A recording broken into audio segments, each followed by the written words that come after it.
नमस्कार साथियों, स्वागत है आप सबका शिव सर पीसीएस क्लास पे। जैसा कि आप सबको मालूम है कि हमारे इस चैनल के माध्यम से विभिन्न परीक्षाओं की तैयारी करवाई जाती है।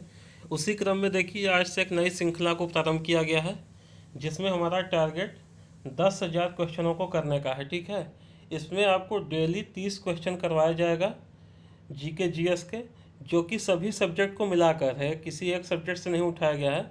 यह जीएस जीके के कंप्लीट सिलेबस से उठाया गया है। ठीक है, कि आपको मालूम है न्यूज़पेपरों में भी न्यूज आ रही है कि लेखपाल की वैकेंसी लॉकडाउन के बाद आ सकती है। पेट की भी एग्जाम होने की संभावनाएं हैं। ठीक, और लोअर पीसीएस जिसका प्री हो चुका है उसका भी मेंस होगा लॉकडाउन के बाद, रिजल्ट आने के बाद। ठीक है, तो उसी क्रम को देखते हुए जीएस के क्वेश्चनों को आपको पढ़ाने के लिए पूछा गया था कि आप उसमें क्या पढ़ना चाहते हैं। तो आप लोगों ने कहा था कि सर कंप्लीट जीएस का रिवीजन होना चाहिए। ठीक है, तो उसी क्रम में आज से हम 30-30 क्वेश्चनों की श्रृंखला को देंगे आपको। ठीक है, और देखिए हमारा टारगेट रहेगा जब तक लॉकडाउन चल रहा है आपको 30-30 क्वेश्चन दिया जाएगा।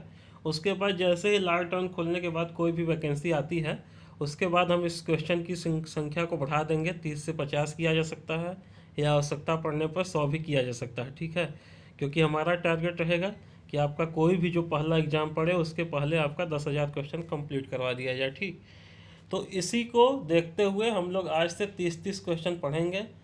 ये सभी क्वेश्चन आपका चाहे पेट का एग्ज़ाम हो, चाहे लेखपाल हो, चाहे एसएससी का कोई एग्ज़ाम हो, चाहे आरआरबी ग्रुप डी का हो, चाहे आरआरबी एनटीपीसी का हो। ठीक है, चाहे एसएससी का हो, सभी के लिए इम्पॉर्टेंट है। तो सभी स्टूडेंट इसको ध्यान से देखेंगे। ठीक है, आपको टॉप 30 क्वेश्चंस खोज के लाया गया है। तो चलिए इस श्रृंखला को आज से हम लोग प्रारंभ करते हैं। आइए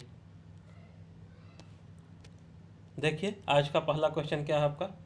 संविधान का अनुच्छेद 1 भारत को किस रूप में घोषित करता है। तो आपको मालूम है कि संविधान का अनुच्छेद 1 भारत को राज्यों के संघ के रूप में घोषित करता है। संविधान के अनुच्छेद 1 में लिखा गया है कि भारत राज्यों का संघ है। ठीक, तो आपका हो गया इसका आंसर राज्यों के संघ के रूप में। ठीक, आइए अगले क्वेश्चन पर चलते हैं। रेखांश की प्रत्येक डिग्री के लिए किसी जगह के स्थानीय समय में ग्रीनविच समय से कितना अंतर होता है। ठीक, तो आपको मालूम है कि रेखांश के 1 डिग्री के लिए समय का अंतर कितना होता है, 4 मिनट का। ठीक है, इसी के आधार पे भारत का मानक समय कितना आगे है ग्रीनविच समय से, बताइए, 5.5 घंटे आगे है। ठीक, चलिए हम अगले क्वेश्चन पे चलते हैं। जन इच्छा की संकल्पना का समर्थन किसने किया था। तो जन इच्छा की संकल्पना का समर्थन किसने किया था, रूसों ने। ठीक, आइए आज के अगले प्रश्न पे चलते हैं। चौथा है आपका, केंद्रीय सरकार का उच्चतम सिविल अधिकारी कौन है। तो आपका केंद्रीय सरकार का उच्चतम सिविल अधिकारी कौन होता है, मंत्रिमंडल सचिव। ठीक, चलिए अगले प्रश्न पे चलते हैं। विश्व प्रसिद्ध तख्त ताउस किस मुगल भवन में रखा गया था। तो यह आपका दिल्ली में लाल किले का दीवाने आम भवन में रखा गया था। ठीक, चलिए हम आगे चलते हैं। हमारा आज का अगला प्रश्न है, एशिया में सर्वाधिक औद्योगिकृत देश कौन सा है।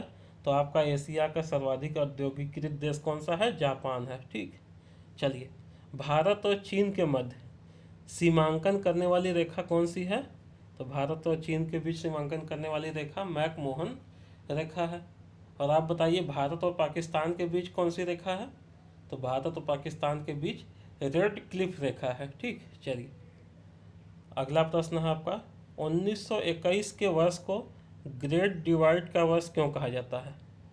तो देखिए 1911 से 21 के दशक में जनसंख्या में गिरावट आ गई थी तथा इसके बाद इसमें वृद्धि होना आरंभ हो गया था। ठीक, आपका जितनी जनसंख्या 1911 में थी उससे भी कम हो गई थी 1921 में, यानी जनसंख्या वृद्धि निगेटिव में चली गई थी, इसीलिए इसको ग्रेट डिवाइड का वर्ष कहा जाता है। ठीक, चलिए अगले प्रश्न पे चलिए। आपका अवशिष्ट अधिकार किसको दिए गए हैं। अवशिष्ट अधिकार का मतलब क्या होता है, जिस अधिकार को डिसाइड नहीं किया गया है कि इस पर सेंट्रल गवर्नमेंट का अधिकार होगा कि राज्य गवर्नमेंट का, उसको हम क्या कहते हैं, अवशिष्ट अधिकार। तो अवशिष्ट अधिकार आपके संघ के संसद को दिया गया है। ठीक है, चलिए अगले प्रश्न पे चलिए। भारत का राष्ट्रपति क्या है। तो भारत का राष्ट्रपति सरकार के प्रमुख हैं। ठीक, चलिए हम आगे चलते हैं।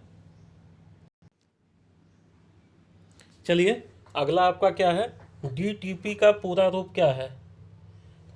कंप्यूटर का वर्ड है DTP, इसको आप कहते हैं डेस्कटॉप पब्लिशिंग। ठीक, चलिए हम अगले क्वेश्चन पे चलते हैं। बृहस्पति ग्रह का द्रव्यमान है लगभग, तो बृहस्पति ग्रह का द्रव्यमान आपका सूर्य के द्रव्यमान का 1000वां भाग होता है। ठीक है, और आपको ये भी मालूम है कि बृहस्पति ग्रह सभी 8 ग्रहों में सबसे बड़ा भी होता है। ठीक, चलिए अगले प्रश्न पे चलते हैं। संसार के सबसे ऊंचे टावर बुर्ज दुबई, जिसका नया नाम क्या है, बुर्ज खलीफा, की ऊंचाई कितनी है, तो इसकी ऊंचाई 818 मीटर होती है। ठीक, चलिए अगले प्रश्न पे चलते हैं। अंतर्राष्ट्रीय न्यायालय में न्यायाधीशों की संख्या कितनी है, तो अंतर्राष्ट्रीय न्यायालय में न्यायाधीशों की संख्या कितनी है, 15। अब आप बताइए अंतर्राष्ट्रीय न्यायालय का मुख्यालय कहाँ है। ठीक, कमेंट बॉक्स में करके बताइएगा। चलिए अगले प्रश्न पे चलते हैं। पुस्तक द जिगजैग वे किसने लिखी थी, तो ये आपका अनीता देसाई ने इस पुस्तक को लिखा है। ठीक, चलिए आज के अगले प्रश्न पे चलते हैं हम लोग। कथकली नृत्य रूप किस राज्य से संबंध है, तो आपको मालूम है कि कथकली कहाँ का नृत्य है, केरल का। ठीक, चलिए अगला question most important. Indian national army का संस्थापक कौन था, तो इंडियन नेशनल आर्मी के संस्थापक सुभाष चंद्र बोस जी थे। ठीक है, आइए अगले प्रश्न पे चलते हैं। आपका बायोलॉजी का इम्पॉर्टेंट क्वेश्चन।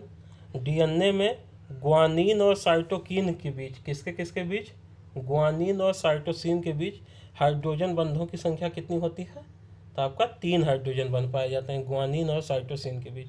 चलिए अगले प्रश्न पे चलते हैं। चुंबकीय प्रवाह की SI यूनिट क्या है, तो आपका चुंबकीय प्रवाह की SI यूनिट वेबर होती है। ठीक, चलिए अगला प्रश्न इंपॉर्टेंट प्रश्न भी है आपका। R.K. लक्ष्मण किस क्षेत्र में विख्यात थे, तो आपका R.K. लक्ष्मण क्या थे, कार्टूनिस्ट थे। ठीक, चलिए आगे चलते हैं। हमारा आज का अगला प्रश्न क्या है।